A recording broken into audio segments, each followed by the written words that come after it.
जय गुरु जी। शुक्राना गुरु जी। सारी संगत को जय गुरु जी। ओम नमः शिवाय। शिव जी सदा सहाय।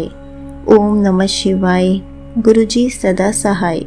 शिव पुराण श्री कैलाश संहिता प्रारंभ का 11वां अध्याय। वामदेव द्वारा ब्रह्म निरूपण। ऋषि बोले, महाभाग सूत जी, हम सभी वामदेव के बारे में जानना चाहते हैं, कृपा कर हमें उनके बारे में बताइए। तब ऋषिगणों की जिज्ञासा शांत करने हेतु सूत जी बोले, हे मुनि श्रेष्ठों, पहले मनवंतर में वामदेव नामक एक महामुनि हुए हैं। वामदेव को गर्भ से उत्पन्न होने से पूर्व ही शिव ज्ञान प्राप्त था।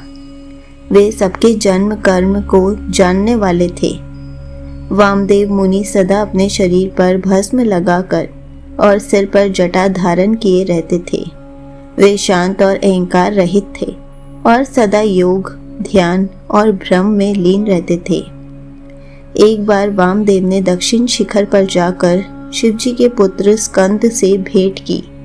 उस समय स्कंद का रूप सूर्य के समान तेजोदीप्त होकर प्रकाशित हो रहा था। उनकी 4 भुजाएं थी और वे मोर पर बैठे हुए थे। उन्हें देखकर मुनि वामदेव ने हाथ जोड़कर उन्हें प्रणाम किया और उनकी बहुत स्तुति की।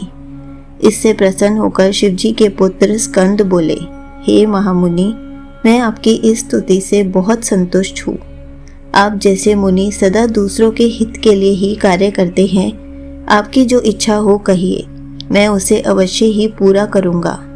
तब वामदेव जी स्कंद देव से बोले, भगवान, आप सब कुछ जानने वाले और सबके कर्ता हैं।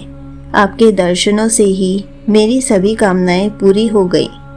मैं भला आपके गुणों का वर्णन कैसे कर सकता हूँ।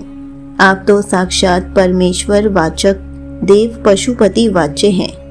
वे सभी के पाप मोचक हैं। प्रणव मंत्र द्वारा त्रिलोकीनाथ भगवान शिव का ध्यान करने से सारे पाप नष्ट हो जाते हैं। ओंकार सर्व स्वरूप है और ओम सबकी श्रुति और ब्रह्म स्वरूप है। प्रभु, मेरे दृष्टिकोण से इस संसार में शिव जी के समान दूसरा कोई नहीं है। वे ही समाविष्ट और व्यष्टि स्वरूप है। संगत जी, यहीं पर शिव पुराण श्री कैलाश संहिता प्रारंभ का 11वां अध्याय समाप्त होता है। जय गुरु जी। शुक्राना गुरु जी।